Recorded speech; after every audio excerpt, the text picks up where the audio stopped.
ইলিশ মাছ দিয়ে কাঁচকলা, জানি এটা অনেকেরই পছন্দের খাবার। আমার তো এটা খেতে খুবই ভালো লাগে। এই কাঁচকলা দিয়ে ইলিশ মাছ, বর্ষার সিজনে বিশেষ করে ইলিশ মাছটা একটু তেলতেলে থাকে, আর সেই মাছটা দিয়ে কাঁচকলা দিয়ে রান্না করে খেতে কিন্তু দারুণ লাগে।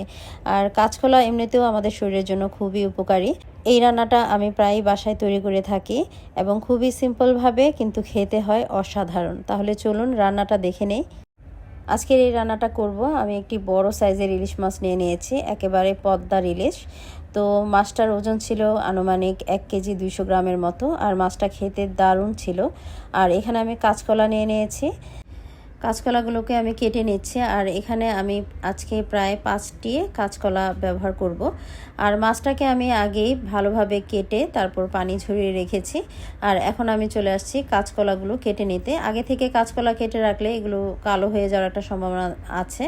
আর কলাতে যেহেতু প্রচুর পরিমাণে আয়রন থাকে, তো আগে থেকে কেটে রাখলে কিন্তু কলাগুলো কালো হয়ে যাবে।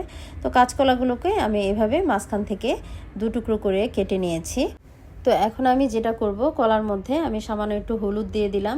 এখন হাতে একটি গ্লাভস পরে আমি কলার সাথে এই হলুদগুলোকে বেশ ভালোভাবে মাখিয়ে নিচ্ছি। এটার অর্থ হচ্ছে কলাগুলো যেন কালো না হয়ে যায়।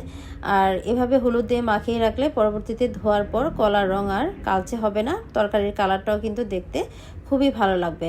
আর এছাড়াও কলাতে একটা এক্সট্রা কষের মতো থাকে, সেটাও কিন্তু দূর হয়ে যাবে। তো এগুলোকে আমি 10-15 মিনিট রেখে দিয়ে তারপর বেশ ভালোভাবে ধুয়ে নিয়ে এসেছি। যে দেখতে পাচ্ছেন কলাতে কিন্তু হলুদ বর্ণটা থেকেই গেছে, আর একেবারে কিন্তু কলাটা এখন পরিষ্কারও হয়ে গেছে। অনেকে আছে কলা সিদ্ধ করে, বাট আমি আজকে আর সিদ্ধ করব না, আমি এভাবেই রান্না করব। আর এভাবে কলার পুষ্টিগুণটাও কিন্তু বেশ ভালোভাবে বজায় থাকে। তো এই তো আমার কলাগুলো ধোয়া হয়ে গেল। এখন এগুলোকে আমি এক সাইডে রেখে দিচ্ছি। এখন চলে যাচ্ছে আমি মূল রান্নায়। আর এখানে আমি ইলিশ মাছ আগে কেটে ধুয়ে পানি ঝরিয়ে রেখেছিলাম। আজকে আমি 7 টুকরো ইলিশ মাছ রান্না করছি, আর এগুলোকে মোটামুটি আমি ফ্যামিলি সাইজ করেই কেটে নিয়েছি। চলে এলাম মূল রান্নায়। কড়াইতে আমি পর্যাপ্ত পরিমাণে তেল দিয়ে দিয়েছি, প্রায় 4 থেকে 5 টেবিল চামচের মতো তেল দিয়েছি। আর পেঁয়াজ কুচি দিয়ে দিয়েছি প্রায় হাফ কাপের মতো।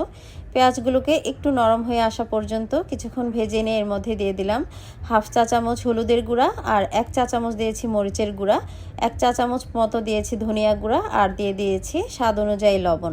এখন চুলার আঁচটা মিডিয়ামে রেখে মশলাগুলোকে একটু সময় নিয়ে কষিয়ে নিতে হবে।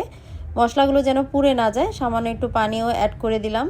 আর ইলিশ মাছ রান্নায় তো মশলা খুবই কম লাগে, তো মশলাগুলোতে একটু পানি দিয়ে ভালোভাবে কষিয়ে নিয়ে এর মধ্যে এখন কেটে ধুয়ে রাখা মাছের পিসগুলো দিয়ে দিলাম। মাছগুলোকে একটু উল্টে পাল্টে দিয়ে আমি কষিয়ে নিব। আর চুলার আঁচটা কিন্তু মিডিয়ামে রেখেই মাছগুলোকে কষিয়ে নিতে হবে। আমার আজকের এই ইলিশ মাছটা একেবারে তাজা ছিল, তাই আমি এগুলোকে আজকে কষিয়ে রান্না করছি। আপনারা চাইলে কিন্তু মাছগুলোকে আগে থেকে ভেজেও রান্না করতে পারেন, কিন্তু তাজা ইলিশ মাছ যেহেতু, তাই আমি কষিয়ে রান্না করছি। আর এইভাবে কষিয়ে রান্না করলে কিন্তু মাছটা খেতে দারুণ লাগে। তো মাছগুলোকে আমি বেশ কয়েকবার ঢাকা দিয়ে ঢেকে তারপর কষিয়ে নিয়েছি।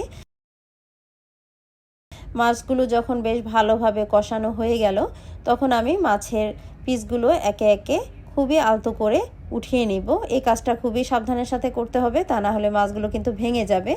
আর ইলিশ মাছ এমনিতেও খুব নরম হয়। তো মাছগুলোকে আমি আস্তে আস্তে করে সবগুলো মাছ এইভাবে উঠিয়ে নিলাম।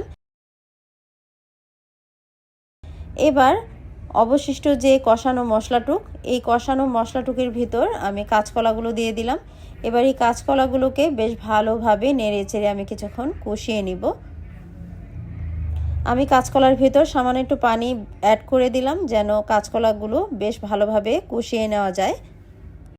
কাঁচকলাগুলোকে একটি ঢাকা দিয়ে ঢেকে আমি 2 মিনিট মতো কষিয়ে নিয়েছি। কাঁচকলাগুলো কিন্তু বেশ ভালোভাবে আমার কষিয়ে নেওয়া হয়ে গেছে। এখন আমি ঝোলের জন্য পানি অ্যাড করে দিচ্ছি। আমি এখানে 2 কাপ কুসুম গরম পানি দিয়েছি। আপনারা কিন্তু আপনাদের পছন্দ অনুযায়ী যে যতটুকু ঝোল পছন্দ করেন সেই অনুযায়ী এখানে ঝোলের পানিটুকু অ্যাড করবেন। তো আমি এখানে 2 কাপ মতো দিয়েছি, আর সাথে কিছুটা লবণ অ্যাড করে দিলাম। একটি ঢাকা দিয়ে ঢেকে অপেক্ষা করছি বলক চলে আসা পর্যন্ত। কলাগুলোতে বেশ ভালোভাবে বলক চলে এসেছে, আর এগুলো কিন্তু এমনিতেই 70% সিদ্ধও হয়ে গেছে কলাগুলো, আর বাকিটাও সিদ্ধ হয়ে যাবে মাছের সাথে সাথে।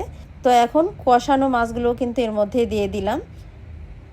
এবার একটি ঢাকনা দিয়ে ঢেকে আমি মাছগুলোকে রান্না করে নিব প্রায় 10 মিনিটের মতো। চুলার আঁচটা মিডিয়ামে রেখে প্রায় 10 মিনিট পর আমি ঢাকনাটা উঠিয়ে আবার একটু ভালোভাবে কড়াইয়ের হাতলটা ধরে একটু নেড়েচেড়ে দিলাম। আর এখানে দিয়ে দিচ্ছি আমি 5-6টার মতো কাঁচামরিচ ফ্লেভারের জন্য। কলাগুলো কিন্তু আমার অলরেডি সিদ্ধও হয়ে গেছে। এভাবে আরও মিনিট 4 রান্না করে নিয়েছি, চুলার আঁচটা মিডিয়াম থেকে মিডিয়াম লোতে রেখে। এরই মধ্যে মাছটা কিন্তু বেশ ভালোভাবে সিদ্ধও হয়ে গেছে আর কলাগুলোও সিদ্ধ হয়ে গেছে। আমার রান্নাটা কিন্তু প্রায় শেষ। আমি এর থেকে ঝোল আর শুকাবো না। আর যেহেতু কাঁচকলা কিন্তু নামানোর পরও অনেকটা পানি টেনে নিয়ে যায়, ঠিক যেমন আলুর মতো। তো আমার রান্নাটা হয়ে গেল, এখন আমি চুলাটা বন্ধ করে দিব। এখন শুধু গরম গরম ভাতের সাথে এক টুকরা লেবু দিয়ে খেয়ে নেওয়ার পালা।